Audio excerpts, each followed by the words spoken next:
Hello students. Today we are going to study Science 2 lesson number 4 Environmental Management. In this video we are going to study the introductory part of this lesson. We'll start with the definition of ecosystem. A ecosystem is formed by the biotic and abiotic factors and their interaction with each other. The abiotic components of the ecosystem are air, water, sunlight, temperature, soil and humidity. The biotic components of ecosystem are bacteria, fungi, plants and animals. Types of consumers. Types of consumers are according to the trophic level they belong. So they are primary consumers, secondary consumers, tertiary consumers, apex consumers and decomposers. In the food chain, grasshopper over here is a primary consumer because it feeds on the grass that is the producer. The frog will feed on the grasshopper, so frog is a secondary consumer.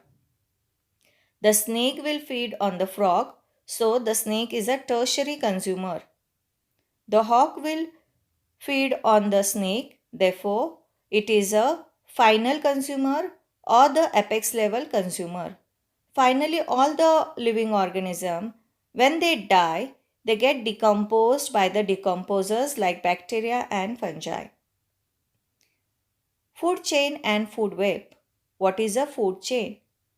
In every ecosystem, there are always interactions between producers, consumers, and decomposers. This sequence of feeding interaction is called food chain. Food web. Food web is a complex network of many small food chain. Difference between food chain and food web. In every food chain, there are links between trophic levels constituting the primary consumers, secondary consumers, tertiary consumers, apex consumers, and decomposers. The link of food chain are in linear sequence, but food web is a complex network of small food chains. In fact, food web is the collection of many small food chains. Thus, when many food chains are interwoven, they form the food web. Now we'll complete one activity. Write the name and category of each of the components shown in the picture. The first picture is of grass. Grass over here is producer. The second picture is of a grasshopper. So grasshopper is a primary consumer. The third picture is of a frog and frog is a secondary consumer.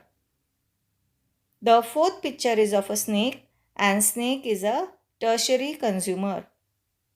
The fifth picture is of a eagle and eagle is the apex consumer. And last picture is of bacteria and fungi that are decomposers. Ecosystem. Ecosystem is formed by biotic and abiotic factors and their interaction with each other. Each factor plays very important role in the ecosystem. Producers like plants are important. Herbivores like deers, goats, sheep, cattle, horses feeding upon the producers are also very important. You know that in an ecosystem, only the plants can prepare their food with the help of process known as photosynthesis. The herbivores are dependent upon the plants for their food. Predators like lion prevent the overpopulation of herbivores are also equally important. And finally, the role of decomposers is also very important because when all the living organisms die, they get decomposed by the decomposers. So each one has a very important role in the ecosystem. Jivo jivasya jivanam. What do you mean by this? This line is in Sanskrit and it is saying one living organism make the living of the other. In this picture you will see that the deer is the food of the leopard. All the food chains occurring in the nature function on this principle. Prey and predator interactions are based on this concept. Trophic levels. Each level in the food chain is called a trophic level. A trophic level is step at which the organism obtains its food in the food chain. The amount of matter and energy gradually decreases from producers at the lowest level to top consumers at the highest level. In the diagram, you will see all the producers in the ecosystem are plants. Plants prepare the food with the help of sunlight and chlorophyll.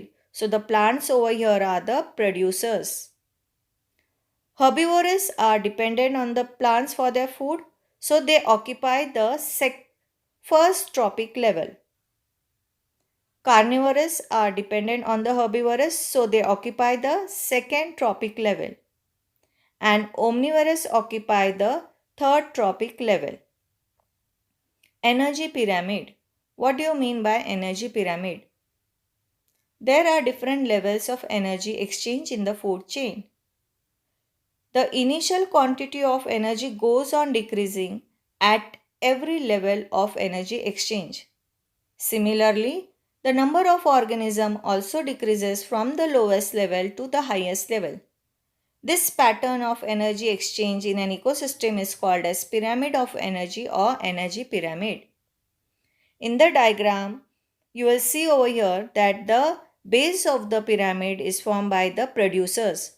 Producers, that means the plants, they prepare their food with the help of the process known as photosynthesis. The energy from the producers is transferred to the primary consumers, and from the primary consumers the energy is transferred to the secondary consumers. From the secondary consumers the energy is transferred to the tertiary consumers. You will see at each level only 10% of energy is transferred to the next level. Now we will complete a chart. A ecosystem is composed of or made of two components, abiotic components and biotic components. The abiotic components include physical factors and chemical factors. Biotic components contains autotrophs and heterotrophs.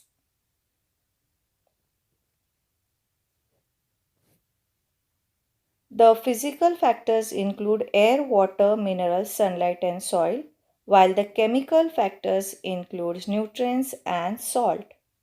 The nutrients and salt may be inorganic substances like hydrogen, oxygen, nitrogen, sodium, calcium and iron, or they may be organic substances like protein, carbohydrates and fats. Autotroph or autotrophic means the plants. They are the producers. So below producers will write plants.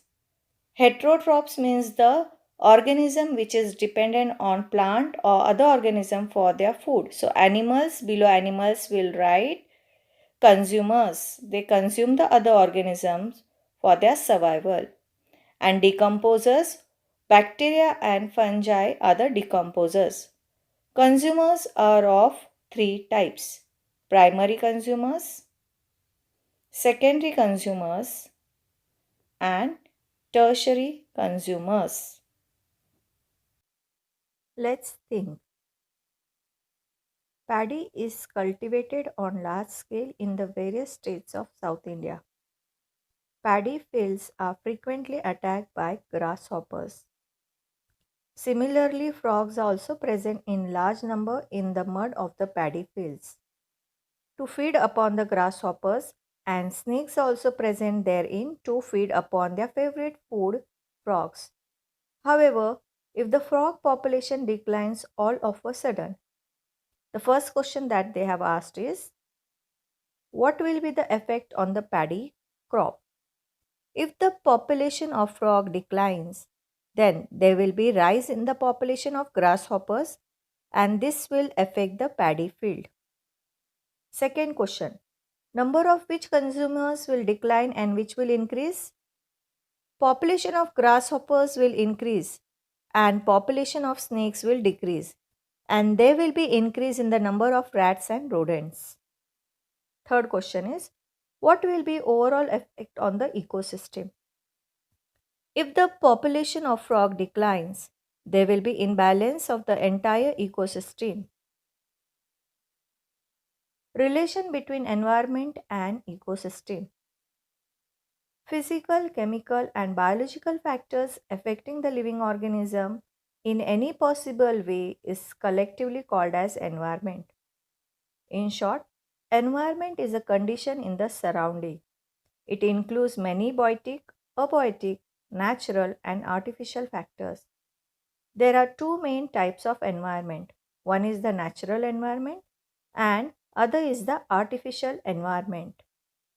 Natural environment consists of air, atmosphere, water, land, living organism. Continuous interactions occur between the biotic and abiotic factors. Their interactions are very important. Artificial environment is also affecting the natural environment directly or indirectly. Basically, environment consists of two basic factors. First one is biotic factors and second abiotic factors. What do you mean by ecology? The science that deals with the study of interactions between biotic and abiotic factors of the environment is called as ecology. Basic functional unit used to study ecology is called as ecosystem. Environment consists of many ecosystems. We have forest ecosystem, we have small pond ecosystem, desert ecosystem, and so many ecosystems are present on the earth. A small pond is an ecosystem, whereas the earth is the largest ecosystem. In brief, biotic and abiotic factors occupying a definite geographical area and their interactions collectively constitute a ecosystem. Environmental balance is maintained through the continuous operations of various natural cycles like water cycle, carbon cycle, gaseous cycles like nitrogen cycle, oxygen cycle, and etc. In ninth standard, we have studied the different biogeochemical cycles. There are two types of biogeochemical cycles. The first one is the gaseous cycle and the second one is the sedimentary cycles. Environmental balance is also maintained due to the various food chains of the ecosystem. Human existence is totally impossible without the existence of nature. Hence, it is the basic responsibilities of human beings to preserve the nature without disturbing its balance. It is said that we have got this earth planet on lease from our future generations and not as an ancestor property from our ancestor. Hence, we should not forget to conserve it for ourselves and for future generation. We'll continue the lesson in the next video. Thank you, students.